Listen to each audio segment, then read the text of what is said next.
बिस्मिल्लाहिर्रहमानिर्रहीम, अस्सलाम वालेकुम। मैं मियां मोहम्मद अशफाक हूँ। दोस्तों, अगर मैं कहूँ पाकिस्तान, तुर्की और इसराइल इत्तेहादी बन रहे हैं तो शायद आप मेरी बात पर यकीन ना करें।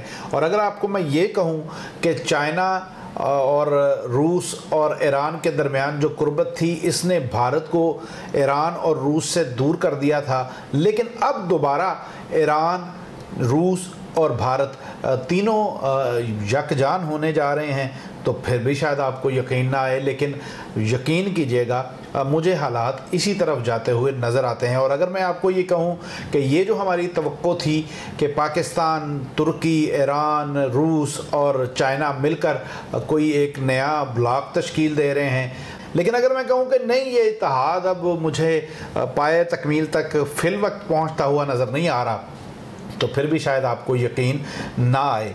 यकीन करें, इस सारी बात को प्रूव करने के लिए मेरे पास कुछ चंद एक गुजारिशात हैं जो आपके सामने रखूँगा। यकीनन आप उनको सुनने के बाद शायद मेरी बात से इत्तफाक कर लें। मामला ये है कि आर्मीनिया और आज़रबाईजान के दरमियान जो जंग है, जिस जंग को लेकर हम बहुत खुश हैं, क्योंकि मुसलमान अपने छीने हुए इलाके आर्मीनिया से वापस ले रहे थे, और किसी भी मुसलमान के लिए ये बात बहुत खुशी की बात हो सकती है।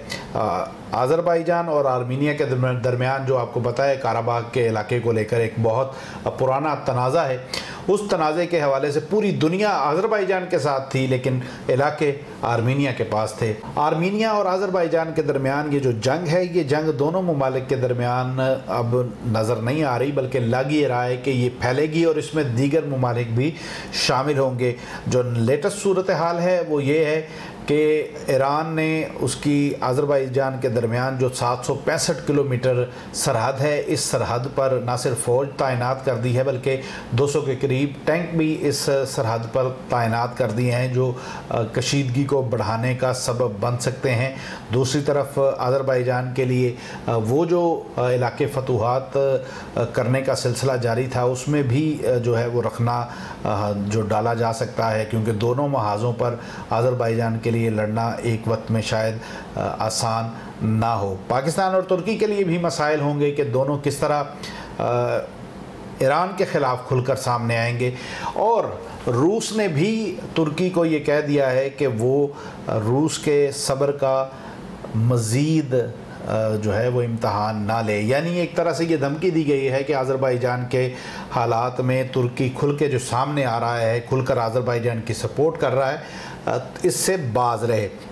हैरान कुन बात यह है कि इस सारी सूरत हाल में, इस जंग में एक तरफ आर्मीनिया है, दूसरी तरफ आज़रबाईजान है, आर्मीनिया के साथ ईरान है और रूस है, तो आज़रबाईजान के साथ तुर्की और पाकिस्तान के साथ साथ इसराइल भी है।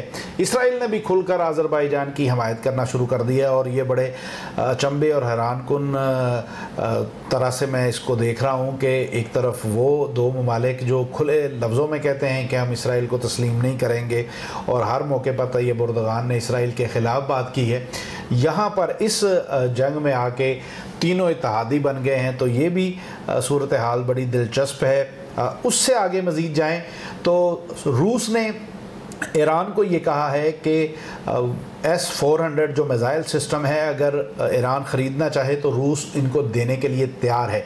आपको याद होगा कि जब चाइना और भारत के दरमियान कशीदगी थी, तो भारत ने रूस से सारी पेमेंट कर भी दी है इस S-400 मिज़ाइल सिस्टम लेने के लिए, लेकिन रूस ने 1 साल बाद देने की जो है वो बात की थी, और साथ ये शर्त रख दी थी कि इसको पाकिस्तान और चाइना के ख़िलाफ़ इस सिस्टम को इस्तेमाल नहीं किया जाएगा। तो यानी रूस सपोर्ट कर रहा था यहाँ पे पाकिस्तान और चाइना को भारत की निस्बत, लेकिन दोबारा से ईरान और रूस करीब आए हैं। तो अब ये तवक्को की जा रही है कि जिस तरह इंडियन पहले हमेशा काबिज़ लोगों के साथ रहे हैं, उन्होंने हमेशा आर्मीनिया का साथ दिया है, यहाँ पर भी वो आर्मीनिया की मदद के लिए आएंगे, और यूँ इन तीनों ममालिक का दोबारा से इत्तेहाद बनता हुआ नज़र आ रहा है। जैसे हमने देखा था कि रूस और चाइना के दरमियान जो कुर्बत थी, उसी कुर्बत की वजह से चाबहार से भी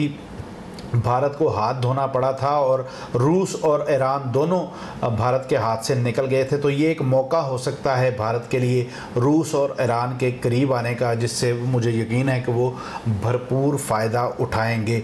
हमारे जो मिलिट्री अताशी वहाँ पर तैनात हुए हैं अज़रबैजान में, वहाँ उन्होंने भी बड़ा खुल के ये कहा है कि पाकिस्तानी फोर्सेस जो अज़रबैजान की फ़ौज है उसकी भरपूर मदद और हमायत जो है वो जारी रखेंगे और एक दूसरे के दरमियान जो इनके रवाबत हैं उनको मज़ीद मजबूत किया जाएगा। तो ये सिचुएशन ज़ाहिर करती है कि भारत अपना वज़न यकीनन आर्मीनिया के पलड़े में डालेगा। लेकिन ये जो फैलती हुई जंग है इससे अभी तक चाइना बज़ाहिर दूर है, लेकिन दूर रह नहीं सकता। क्यों?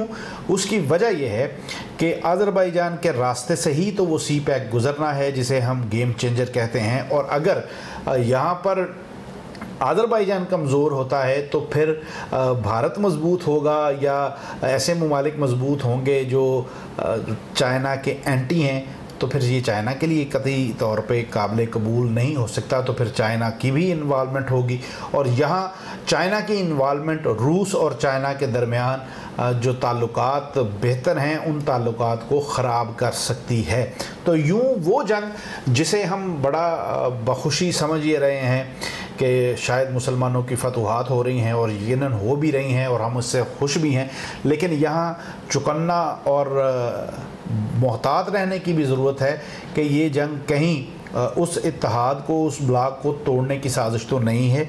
वो इत्तेहाद जिसके बलबूते पे हम उम्मीद कर रहे थे कि शायद इस खत्ते से अमरीकी असर रसूख ख़त्म हो। अमरीका खामोश है मौजूदा सूरत हाल पे, लेकिन नाटो फोर्सेस की तरफ से इस पर परेशानी का इजहार ज़रूर किया गया है। देखते हैं आने वाले दिनों में हालात किस जानिब बढ़ते हैं। लेकिन हालात जो भी हों, मुझे लगता है कि हमारा पाकिस्तानी मीडिया और हमारे सियासतदान इन हालात से बिल्कुल गाफिल हैं। अगर उन्हें कुछ इन्फॉर्मेशन है तो वो आवाम तक अपनी ज़ुबान से नहीं पहुंचा रहे।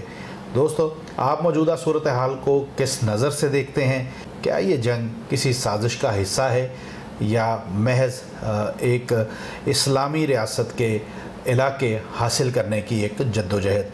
इस हवाले से कमेंट सेक्शन में इसका इजहार ज़रूर कीजिएगा। अपनी तन्हाइयों, अपनी महफ़िलों और अपनी दुआओं में हम सबको याद रखिएगा। अल्लाह हाफ़िज़। वीडियो को लाइक करें, शेयर करें, फेस ऑफ पाकिस्तान को सब्सक्राइब करें और कमेंट सेक्शन में अपनी राय का इजहार ज़रूर करें।